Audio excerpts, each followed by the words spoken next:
culture. Like culture is what we do, but how we connect to each other. And that art really creates culture, and culture creates community, and community creates humanity. And so if we are neurobiologically wired to bring the world in, to create those highly salient experiences that build neural pathways, that connect us to ourselves and to each other, the arts are sort of fundamental and foundational.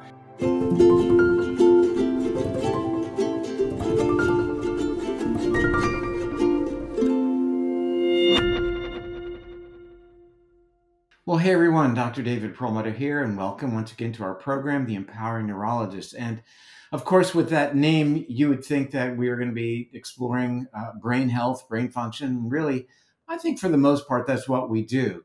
We look at lifestyle issues, for example, and how they impact the brain's functionality, the resistance that we gain to disease when we're engaged in one sort of lifestyle choice or another. And I recently came upon this book, Your Brain on Art, and wondered about what happens when we are engaged in art, be it the graphic arts or music or even culinary arts, whatever it may be, that creativity, what is going on in the brain? And that is what is explored in this incredibly fascinating book. I wish we would have talked about this information sooner because it's really very, very rich. There's some incredibly positive effects of participating in art in terms of what's going on in the brain. So I reached out to the authors, Susan Magsamen and Ivy Ross, to join us on the program today. Let me tell you a little bit more about our authors. Susan Magsamen is the founder and director of the International Arts and Mind Lab, Center for Applied Neuroaesthetics at Johns Hopkins University School of Medicine, where she's a faculty member. Also, the co-director of the Neuro Arts Blueprint. Magsamen works with both the public and private sectors using artistic and cultural approaches in areas including health, child development, education, workforce innovation, rehabilitation, and social equity. Ivy Ross is the Vice President of Design for Hardware Products at Google, where she leads a team that has won more than 225 design awards. She is a National Endowment for the Arts grant recipient and was the 9th on Fast Company's list of the 100 most creative people in business in 2019. And I'm really excited about this interview, so we're going to get right to it. Susan, Ivy, great to see you both. Thank you so much for joining us today. Great to be having us. I like having three people because it makes it more challenging for me because I have to direct my questions to one or the other, or maybe whoever feels, that they really want to answer the question, just go for it. We don't stand on ceremony. But I'll start with Susan and ask you this question. And I think it's a typical lead-in that I think I often do is why the interest? What got you started in wanting to understand how experiencing art might have an effect on the brain? So it's great to be here. And Ivy and I love doing these three-way interviews because it's like three-dimensional chess. It's, you never know who's going to move and what's going to happen. So it's really great.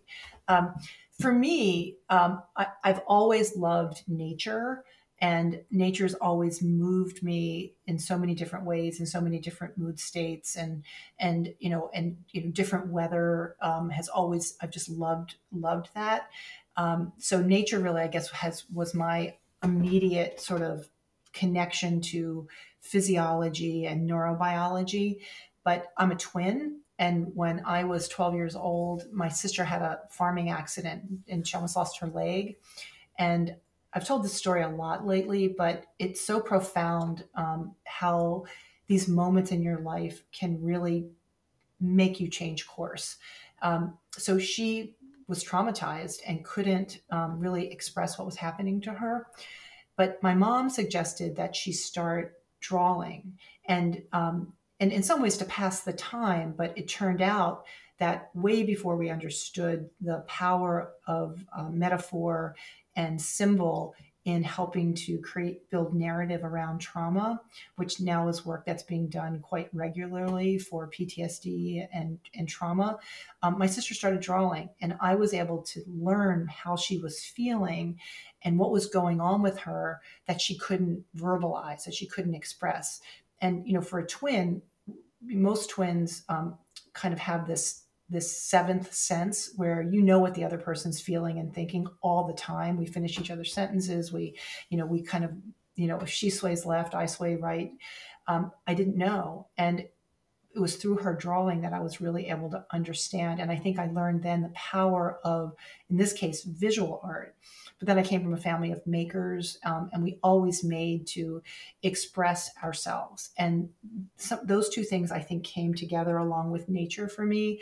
And I just wanted to understand the why, like, why is this happening? And that really moved me into wanting to be interested in first cognitive science and then psychology, and then the neurobiology of how the arts change us. And when you know that, how can you use that in service of humanity, wherever that is, in health or well-being or learning? So, it's only in the rear view mirror do you know where you've been. I couldn't have plotted this course, but as I look back, those are kind of some of the turns in the road that got me here. The truth of the matter is, in preparation for our time together today, I did at the gym the other day listen to you both interviewed on another podcast, which I generally like to do in order to prepare, as well as read the book. And I had not heard that story, and that's it's what people do with adversity. And look what how that propelled you to a place where you are today. Ivy, how about you? Yeah, well, for me, art and the brain are two of my favorite subjects. And I started as an artist, I've been a designer, and I really feel like we have been optimizing for productivity and efficiency, and we push the arts aside.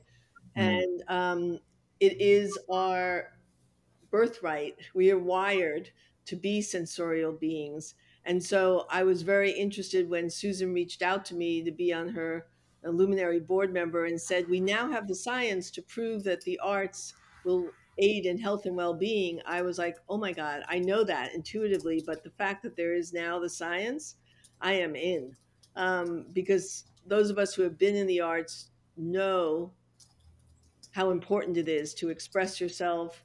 And it doesn't even matter how good you are, it's about expressing yourself, and you can feel what it does for yourself. So that was my interest in, when Susan suggested we do this book together, I said, this is the book I've been waiting for. Because I've in the previous life, I've been asked to write books on creativity, innovation, and that's what I do every day.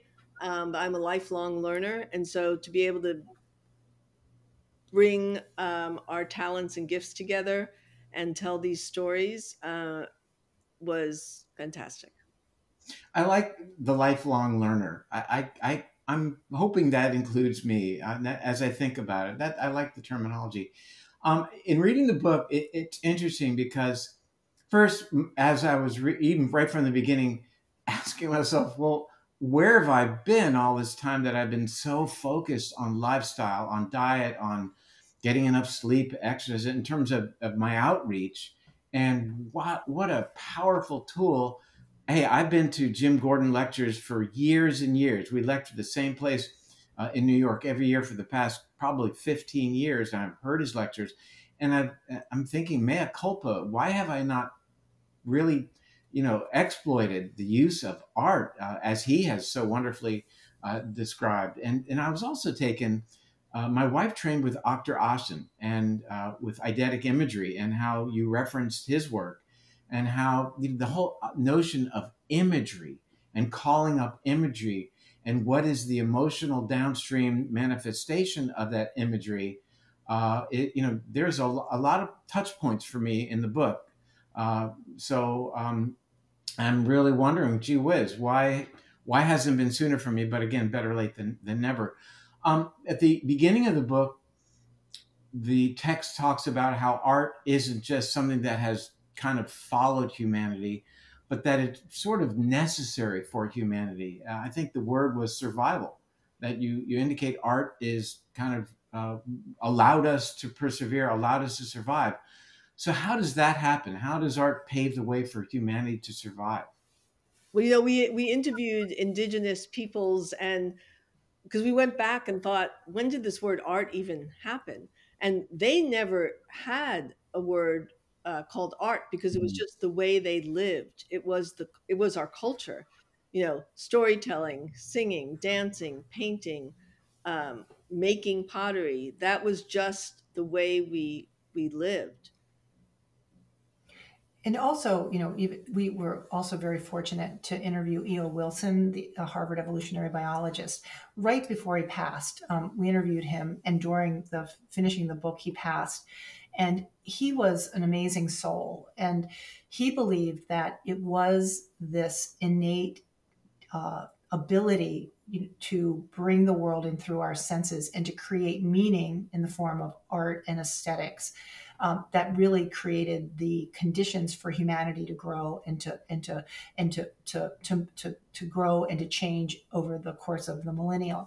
And he talked a lot about this idea that when we harnessed fire and we brought people around the circle, and the way that we shared our nights were story and sharing what was important to us, and then the movements and the sound and the connection that we created, those bonds were very deep neurobiological, neural pathways, neurochemicals that we created community, culture. Like culture is what we do, but how we connect to each other. And that art really creates culture, and culture creates community, and community creates humanity. And so if we are neurobiologically wired to bring the world and to create those highly salient experiences that build neural pathways, that connect us to ourselves and to each other, the arts are sort of fundamental and foundational. Yet, as Ivy alluded to earlier, because we've been so honed for productivity, and we've basically become so transactional that we're no longer transformational. We're no longer thinking about what matters and what has meaning. And so I think the depth of these experiences, it's more like what's the matter with you, not what matters to you, and how do you get at what matters to you. And so I think another reason that this work is so vital right now is we're all really searching for connection, new connection, meaningful connection, and also trying to heal. And that's what the arts have always done, through ritual and routine and ceremony and all those things that are found in every culture. Hey, you guys, we're going to get right back to the podcast in just a moment, but I wanted to let you know that today's program is being sponsored by Apollo Neuro. This is a wearable device that I've talked about before. Unlike many wearable devices that you're familiar with, this isn't just measuring activity of one sort or another in your body. This is actually doing things to your body that are positive by sending gentle vibrations that you're actually able to perceive, and doing some really great stuff like improving concentration, for example, improving heart rate variability. That's what it did for me, and actually improving deep sleep as well. Let's take a look at the device. So again, this is a device that isn't just measuring things, but it's actually doing some really good things to your health because it strengthens your nervous system. And it was developed by neuroscientists and physicians really to bring balance to your nervous system for better sleep, more energy, relaxation, and focus. And it has been the subject of testing by thousands of individuals in clinical and real-world trials. And across the research, the wearers of this device have experienced up to a 40% reduction in stress and feelings of anxiety, up to 19% more time in deep sleep, 11% increase in heart rate variability on average, and up to 25% more focus and concentration. And here's some really good news. You can get a 15% discount at the time of checkout by clicking on the link in the episode description. You'll visit the site, which is apolloneuro.com, and use the promo code PERLMUTTER so you can get your hands on this device that I have found very helpful. Now let's get right back to our episode. Well, interestingly, this notion of connectivity, I think it's that art is involved at multiple levels. From the macro level, what you just described is a connectivity of our culture, of people to one another, which seems to be on the decline, that's for sure. But even down to the neuronal level, that art fosters the connection of neurons, synaptogenesis, and even the growth of neurons, neurogenesis. And incredibly, there was one section, if I got this correct, that you indicated that art actually does enhance the brain's production of BDNF, the brain-derived neurotrophic factor, which I think many of our viewers are familiar with. We always talk about various interventions to help bump up BDNF so we can grow new neurons. Who wouldn't want that? Things like DHA as a supplement, certainly exercise, etc. And here, engaging art, engaging creativity, changes us in a chemical way to increase the production of this nurturing chemical, trophic hormone, as it were, that allows neurons to make better connections. And as you well described, this is, really explains to some degree why participation in art, and you provided so many examples, is associated with, for example, better emotional regulation and better memory. Mm-hmm. And the wonderful thing is, it's not just, you don't just have to be a creator or maker of art, but also the beholder of art, and these salient experiences that these art experiences give you make those new synaptic connections. It's also interesting. You made me think about this, like, the myelination enhancements that happen too. So creating this ability for neural pathways to work better is such a protective attribute for us. And I think, we have also seen some beautiful work by Asal Habibi from University of Southern California, looking at literally changing brain structure and brain mass. So, I can't think of too many things that actually grow the brain, that actually provide more context in the cerebral cortex. And that's amazing, right? And so, and it's also, I have to say this, and I don't say this often because, and this is so stupid, it's fun. It's joyful. You want to do it more and more. And I don't know about you, but I don't find most things that are supposed to be good for me fun for me. And what a gift that this is joyful. And I think we should celebrate that. And we need more joy, we need more fun, and we need more play. And this is that. And I think we talk about all the benefits, but one of the huge benefits is that you want to do it. Like, you want to dance. Ivy knows this, I say this too, is that, I don't do any art form well, but I do them all often and to the chagrin of most of the people around me. And that's okay because I get tremendous benefit. And that's, you can dance anywhere, anytime. You can sing anywhere, anytime. You can do it anywhere, anytime. There aren't a lot of things that are like that. There's no reason I'm telling you this, but I'm going to tell you anyway. Yesterday, I was interviewed by a neuroscientist in Brazil, and with every question, he would translate it to Portuguese for the audience. And then I began the interview by saying, I'm really happy to be doing this interview here in Brazil, and I've always enjoyed Brazilian music, bossa nova, samba music, etc., work of Jobim and João Gilberto. And as fate would have it, why I did this, I don't know. Maybe it's because we were all getting together today. At the end of the interview, still on live, right? I take out my guitar and I played Samba de una nota, one note samba for this guy. Oh. And he just looked at me and I thought, did I cross a line there? And I got an email from him this morning saying, oh, that was great. He was very happy I did that. But Ivy, you said earlier something I think it's really very valuable and kind of a central question here. And that is, we talk about creating and making art, but you alluded or actually stated that it's beholding and observing, I think was your word, the art is so engaging and beneficial. And I think that's really an important concept because I think it segues nicely into the notion of being in an atmosphere that is enriched. I think we're seeing more and more push to enrich our surroundings in our workplaces and certainly in our homes.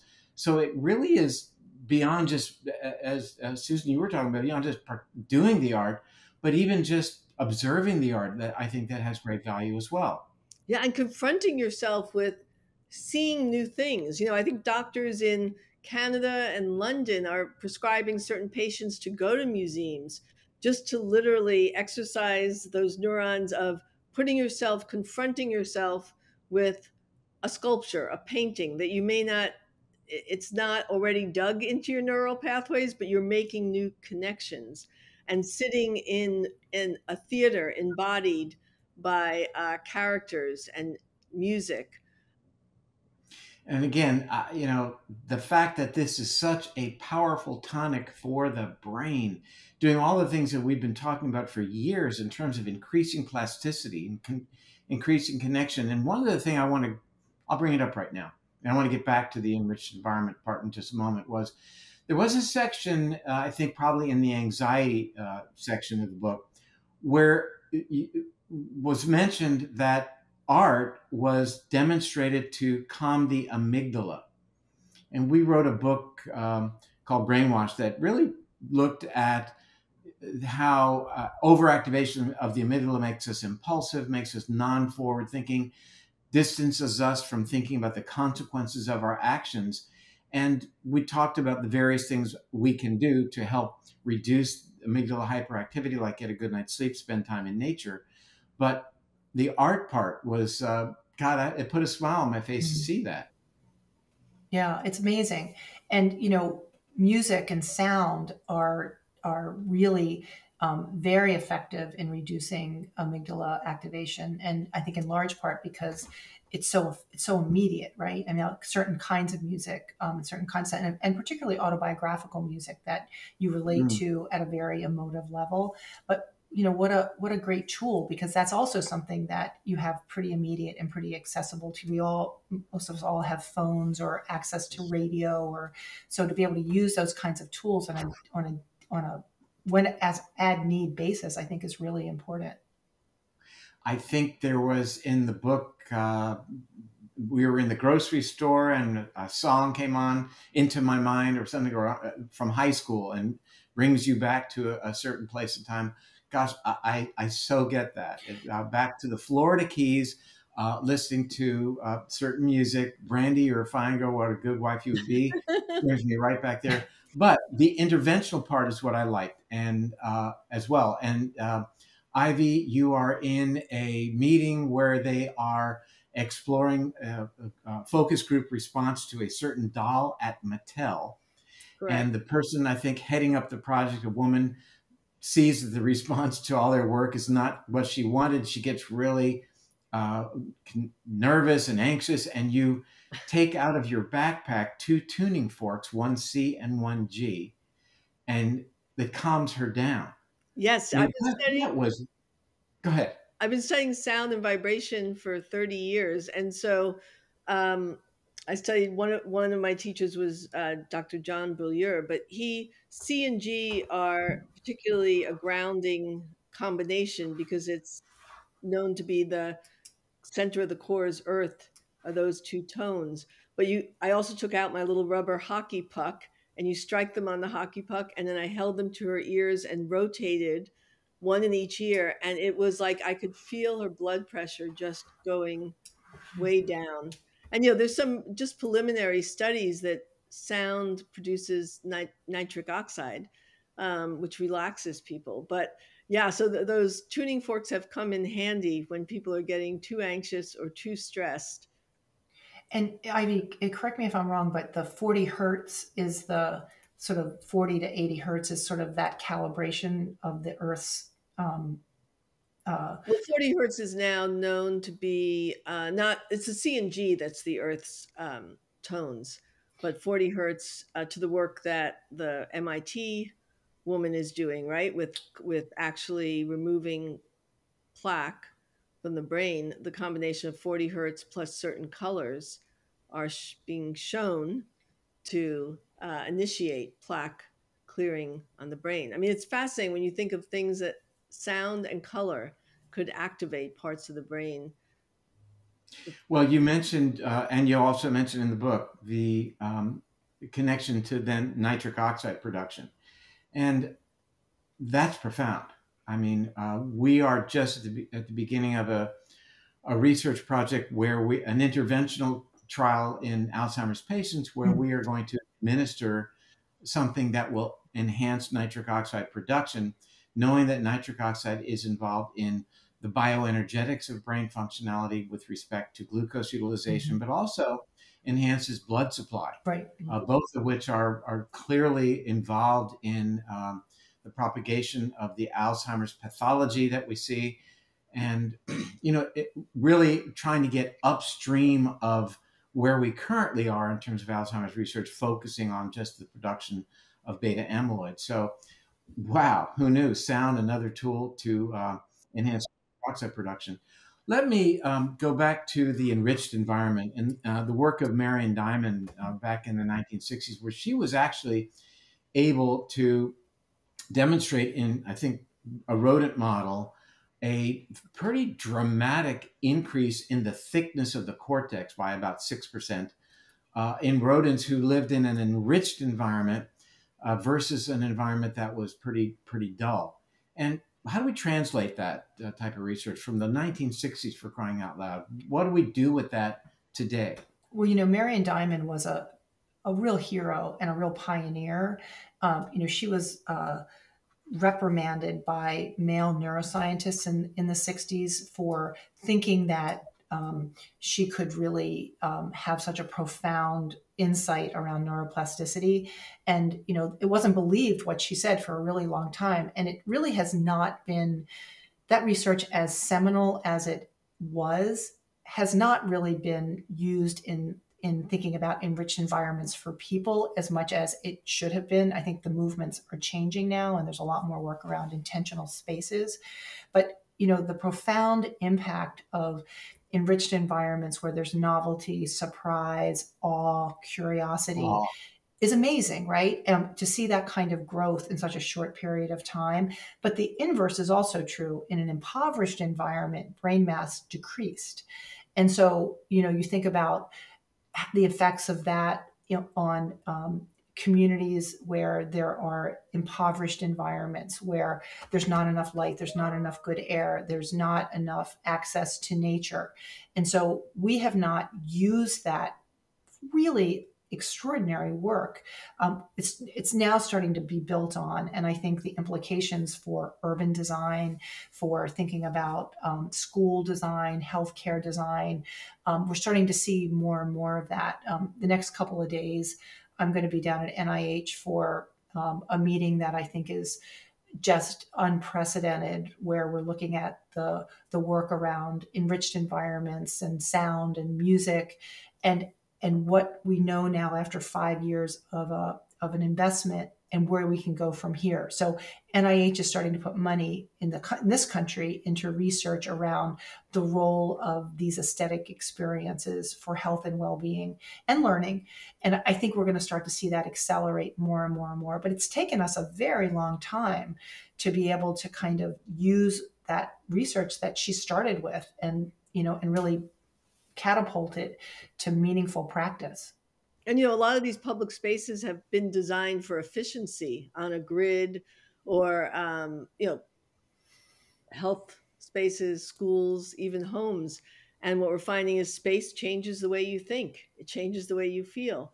And so to be more aware of all the sensorial aspects of light, color, sound in a space, and how it will profoundly affect us. I mean, architects are really, in fact, there's whole degrees now that you can get in neuroaesthetics and architecture. It's becoming a field. And, I was chatting with a fellow last week, Dan Buettner, who Blue Zones.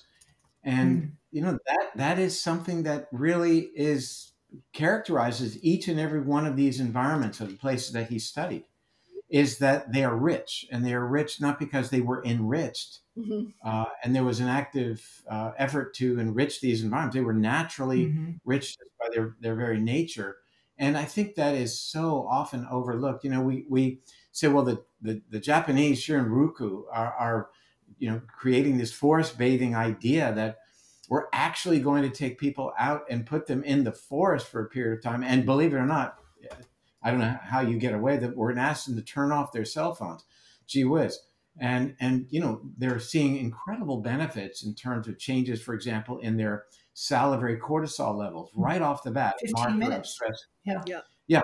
That they go down quite dramatically. And now research is showing that even happens in cities when people go into a park, even in the city, and even happens, back to the enrichment part of the story, when people get a houseplant Yeah. and put a houseplant in their homes.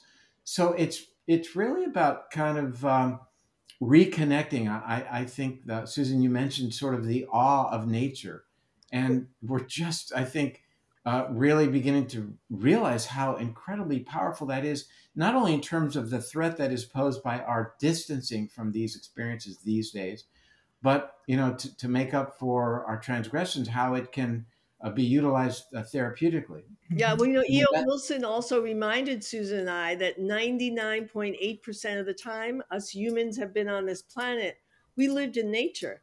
It's been only 0.2% that we've lived in the built environment. And so it's our nature to be in nature. And nature is the most neuroaesthetic place there is because it has everything. It has sound, temperature, color, shape, texture. So that is the way we were designed to Mhm. live.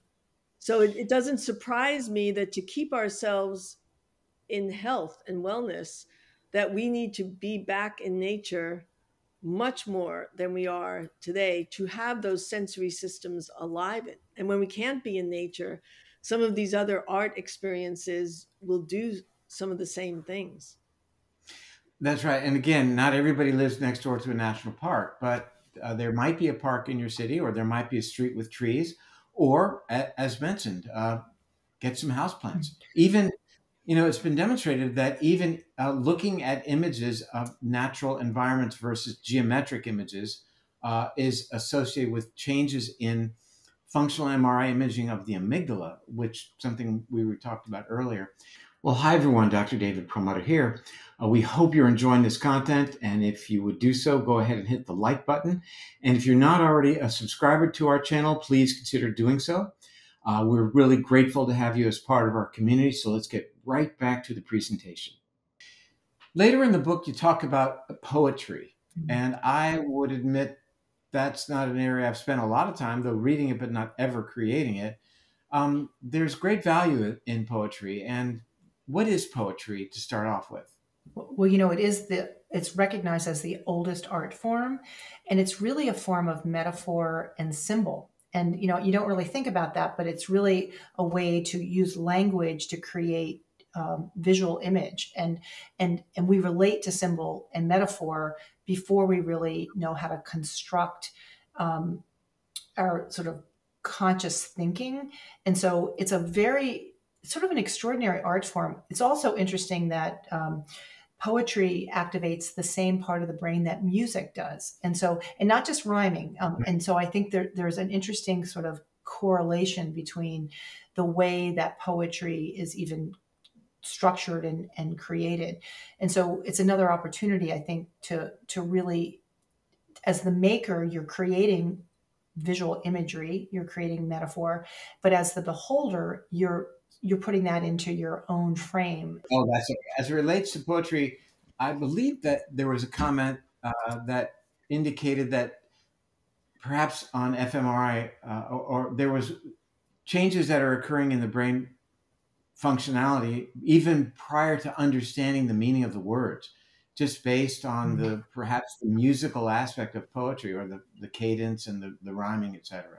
Yeah, no, exactly. I think that's also one of the things that makes poetry so unique, is that it's activating these other parts of the brain that are not they're not around necessarily language acquisition. They're really more around sound, and the way, like the difference between how we process a sound, like rock and stone, right? They're so highly visual, and we see something very, very different when we're using those different words, and they resonate in a way that, from a sound perspective, separate from understanding word meaning. And that happens through poetry more than it does through fiction or creative nonfiction. So it's a whole lane. And spoken word also falls into that category. So some of the work that we're seeing now, that's really lyrical, also operates on the same pattern. So it's sort of it's a spectrum of the way we think about language and metaphor. What is maybe some examples. What are some examples of actually using art from an interventional perspective to treat mental illness? I mean, where are we as it relates to that relationship? Well, I'll just give you one example, and then I'll let Susan add on. Um, I mean, this is more trauma than mental illness, but I think maybe you read in the book about a woman who was training firemen when they would come out of a fire who would be traumatized. They would take that trauma home with them. And she started instead giving them a paintbrush and a canvas as soon as they come out of that fire to start to just put that paint on the paper and start to express what they were feeling. And the young fireman that we interviewed said he could go home to his family and leave that behind, because so often these, I think we have these micro traumas and macro traumas that just keep piling on until it creates mental illness. And so that was one example. and we talked about Yeah, go I ahead. would say Go we ahead. talked about a lot of different mental states, from stress and anxiety to depression to bipolar disorder. We talked about schizophrenia in the book. You did. And I think, some of the ways that we talked about arts in mental health had to do with symptom relief. So being able to, for example, working with James Pennebaker's work in expressive writing, not necessarily poetry, although it could be, but getting an idea out of your head, onto paper that's causing Mm, you difficulty, does two things. One, it lowers cortisol, and then it also lowers cognitive load. And so there's this, never have to share it with anybody. It's just the idea of getting these ideas that are really stuck inside of you out, and being able to express them changes these huge factors for mental well-being. And then there are people like Garen, Brandon Staglin, who was diagnosed when he was in college with schizophrenia, and he was asked to take lithium and then other drugs to help modify or regulate that. He found that they made him feel less alive, like a zombie, and so he uses guitar playing to really feel alive, to really feel human. And so, I think it's yes and sometimes these art forms can be used for symptom relief, or we talked with Resma, who does some beautiful work with intergenerational Black trauma, where this is trauma that's deeply stuck inside of physiology for generation over generation, and swaying and humming and dancing and moving this stuck energy has really kept an entire community alive. And so really understanding that it's not just the disease, but it's how you can bring this work in for different moments when you're within a mm. disease state, or and disease, right? It's out of ease. It's really trying to get to some kind of balance or equilibrium. Ivy, maybe you want to talk about Judy's work, which I think is another great example. Oh, yes. Judy Tuwalatiwa, she decided she was going to do what she calls a continuous painting, which was actually motivated by cave paintings where the Indians would paint in the cave and then whitewash over it and then tell another story.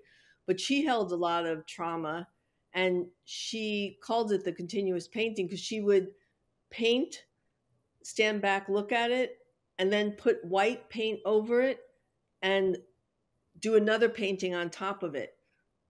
This went on for days. And so it's interesting in that she was getting out of her system whatever needed to come out unconsciously, not judging it and not owning it. This idea of painting over it immediately was, this wasn't to be judged, but this was literally being able to get, emotions is energy in motion.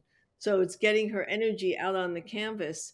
And by the end of it, I saw in her studio this beautiful thick white painting that she had photographed, all like 40 different images that she had done. I'm glad she kept the photographs because you could feel the aliveness through the texture of that white paint on the canvas. But she understood her trauma and herself. It was like a mirror back to herself.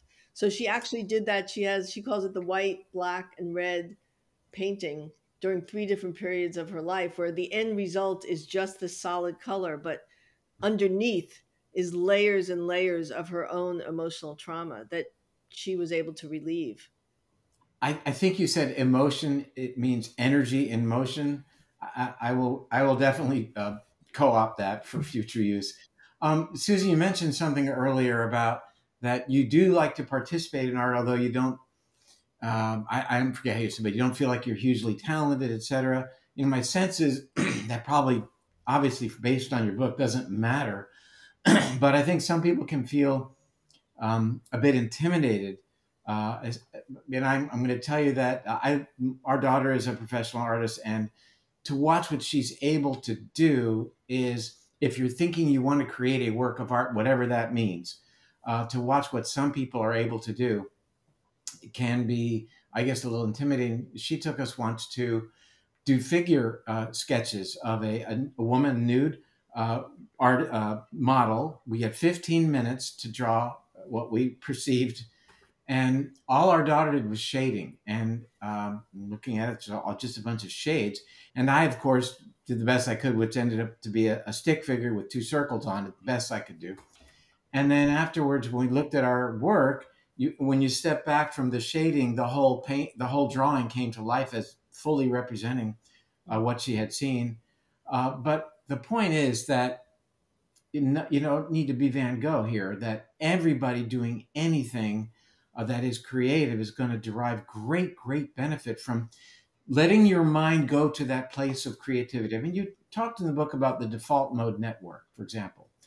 And why don't we just double click on that for just a moment? What does that mean? And how is art then a portal to the default mode network? So maybe to start with this idea around creativity and flow and being either a master at something and judging what you do, that actually starts in the prefrontal cortex, where if you're learning how to be a great artist, you're interested in mastery and practicing that skill. And that's prefrontal. And you need that if you want to be a great artist. But if you want to move into a creative flow state, you don't have to be a great artist to do that. What you need to do is turn off that judgment part of your brain, right? The part that says, you got to get better at this, you got to get better at that. And we have been taught early on that the only way that you should be doing art is if you're good at it, if you have a natural talent, right? Otherwise, we're shamed or told by 3rd grade, it's not worth your time, there's nothing there for you, move on. And so in that creative flow state, you're in the process. So it's not about the product, it's not about the object, it's about what you're gaining through that process. And we're always bringing in information that we're making or we're beholding, as Ivy said, and both are equally rich, and they are different in the ways that they impact us.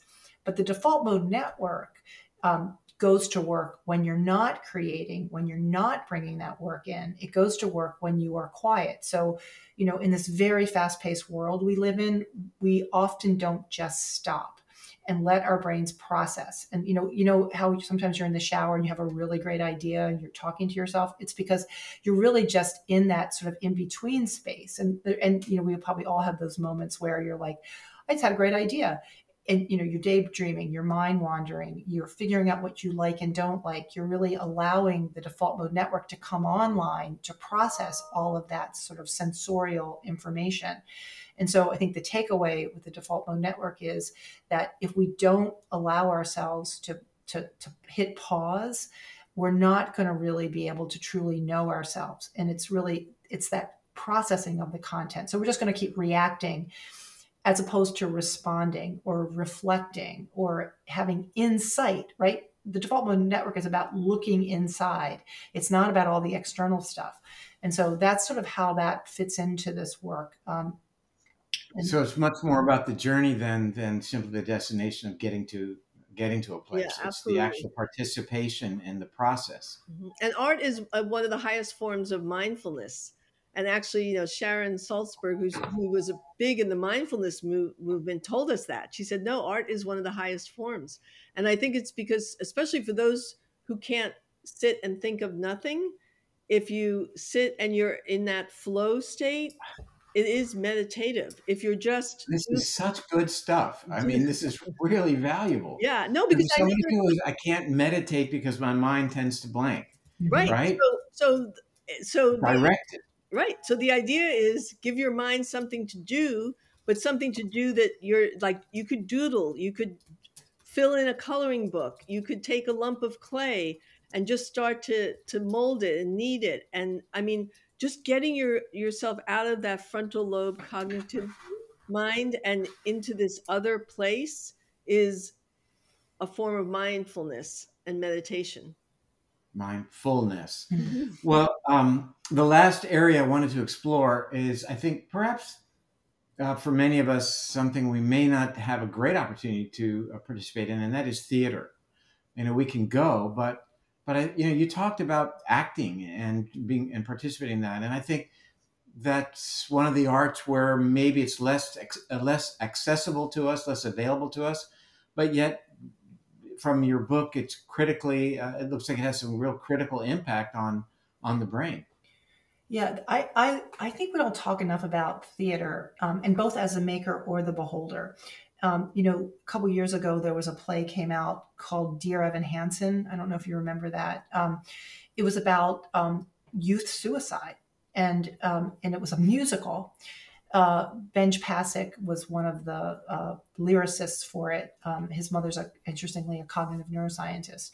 And it brought youth forward to really empathize and perspective take with this young boy whose friend had committed suicide. And it's a whole story about all these different points of view that happens for young adults when they are trying to find their way. And it's extraordinary.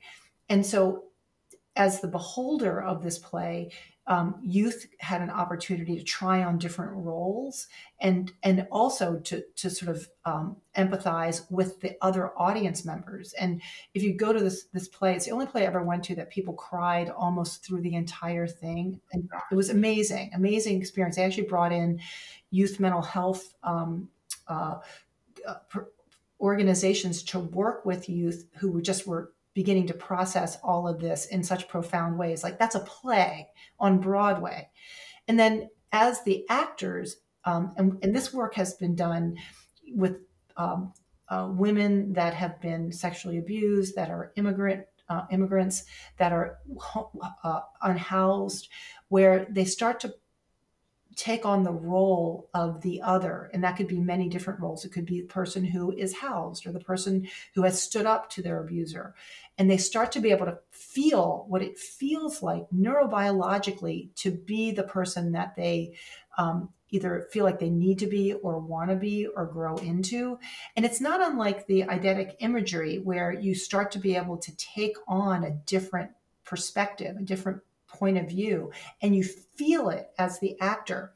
And so what happens as well as the person that's taking on the role is the risk is lower, right? So you're not doing this in your real world. You're not saying to your abuser, hey, you're moving out, I'm changing the locks.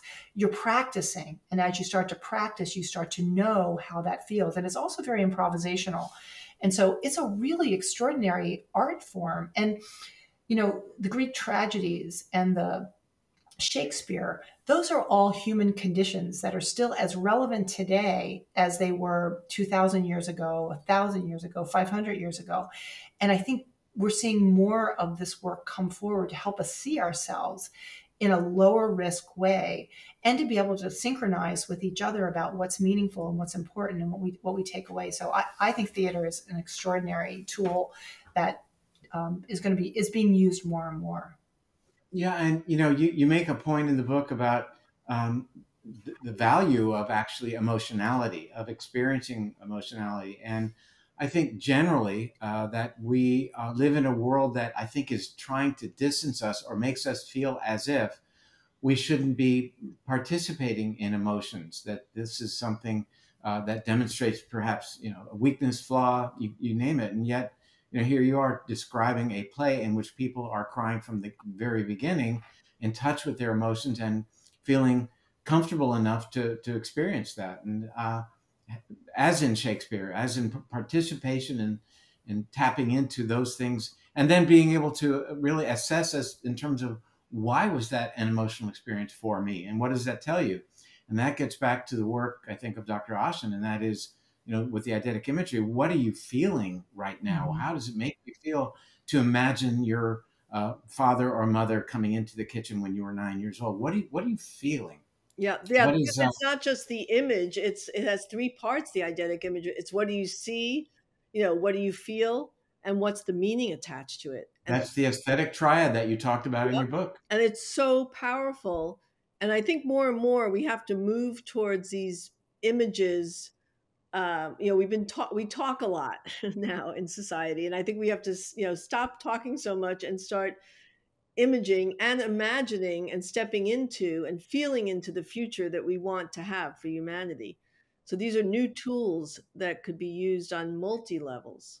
I hadn't planned to go to this place, but a thought just occurred, and that is psychedelics as a way of rekindling this connection that we are speaking of right now. This notion of, being much more in touch with the emotionality of our experiences and interpretation of the meaning of those emotions in the context of the experience.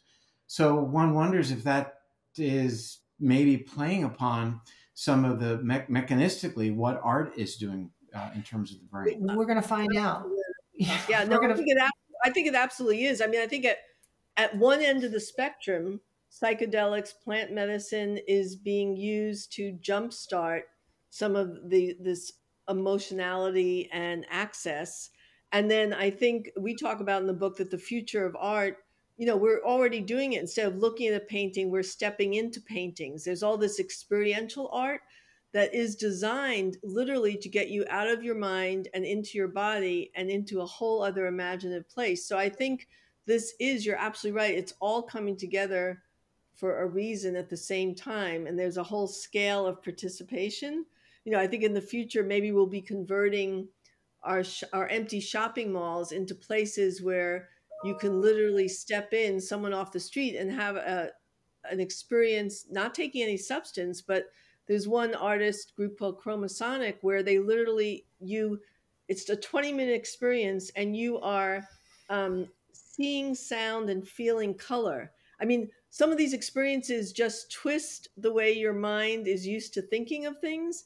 And so by totally you not being able to make sense of it, it gives you an incredible sense of presence and release from your mind, and gives you a break, and you come out from these experiences feeling incredibly renewed. So I think you've hit upon something that we think there's no accident that all this is coming into popularity. Well, I think we all have a little bit of synesthesia going on within us, though we don't really recognize it as such. But I have a sense, Susan, that you were about to say something when you said we're looking at that. What's the future hold for you in terms of looking at the use of psychedelics? Well, just adding on to what Ivy was saying is, I think psychedelics are a trigger, a way to get to a different state of consciousness, a different state of mind.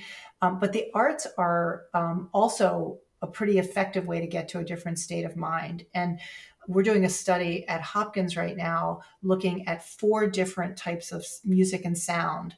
One is autobiographical, one is indigenous culture, another is kind of a random playlist, and then the 4th is different sort of nature sounds.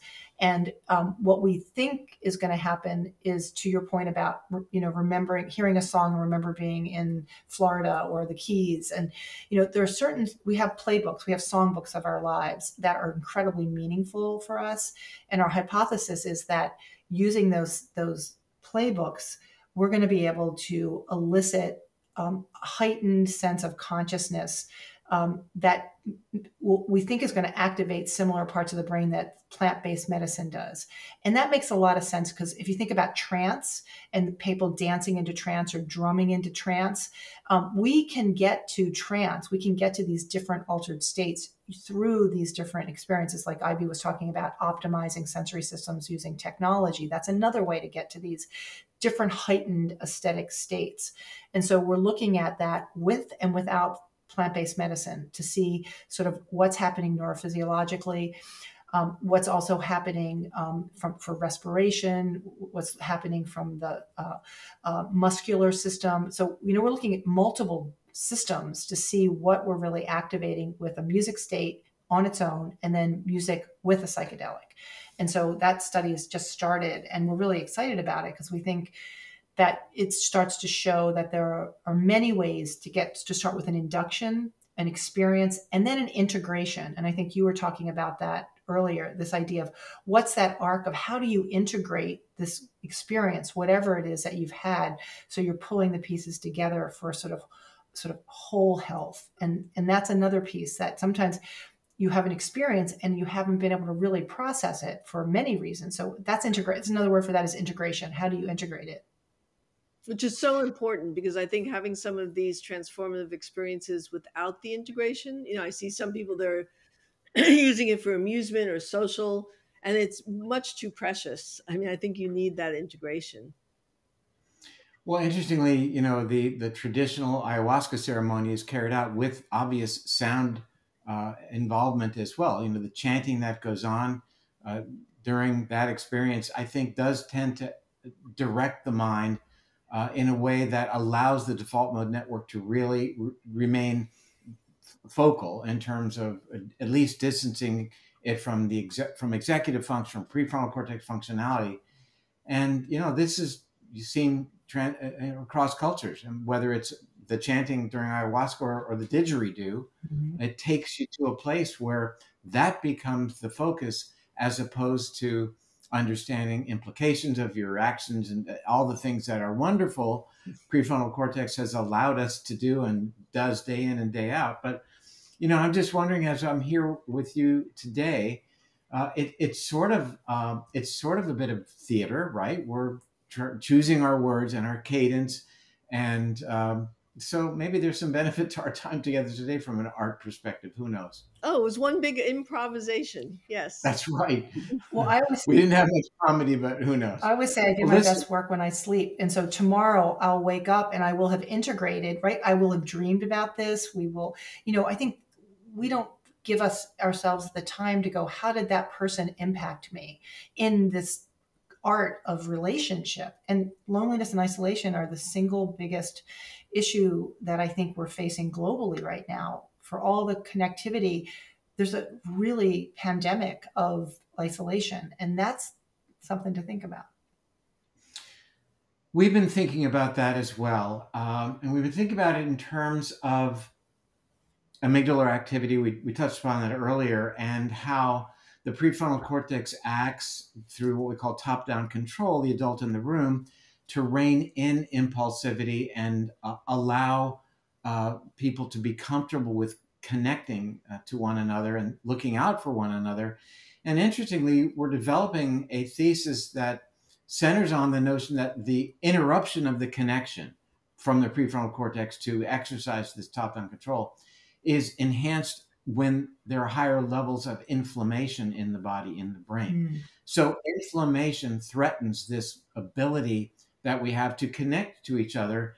And inflammation is fostered by the incredible increase of what were once called the standard American diet, then the Western diet, now pretty much the global diet that is pro-inflammatory, that focuses on. And I know there are a lot of dots I've just thrown out, and I'm having, I have to try to connect them. But basically what I'm saying is that the global dietary changes, because they favor inflammation, are fostering a disconnection from the prefrontal cortex to the amygdala, such that the amygdala is more influential in terms of our behavior. And that fosters more of a sense of isolation and lack of connectivity to others. It's a bit long-winded. I'm certainly aware of that. But, I think all of us who are thinking about what's going on in the world are wondering why. And we could say, well, this is basic human nature, us versus them mentality.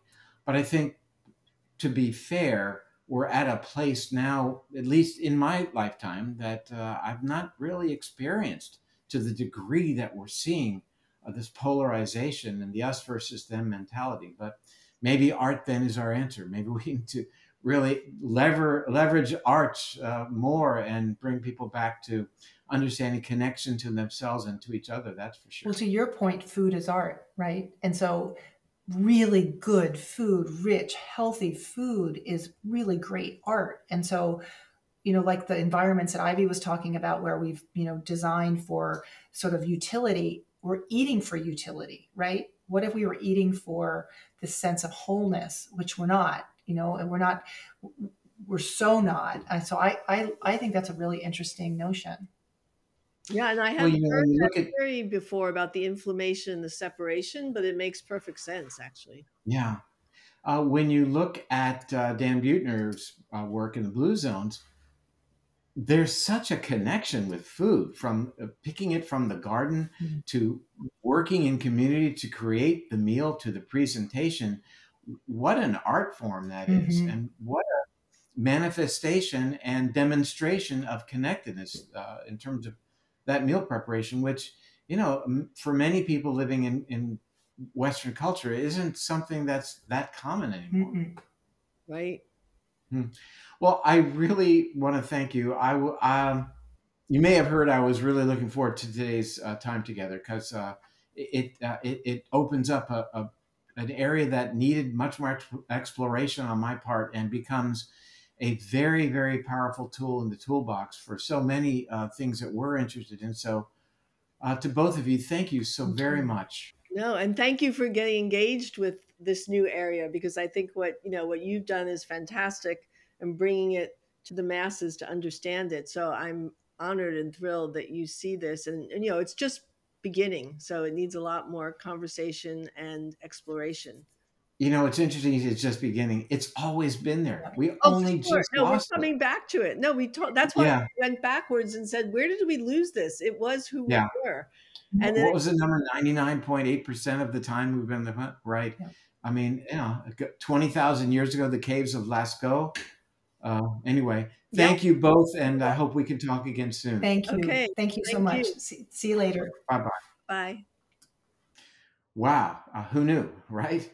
Who knew that art and participation and even the appreciation of art had such an influence on not only the brain in terms of keeping our brains healthy, but also even in terms of application as it relates to various brain illnesses.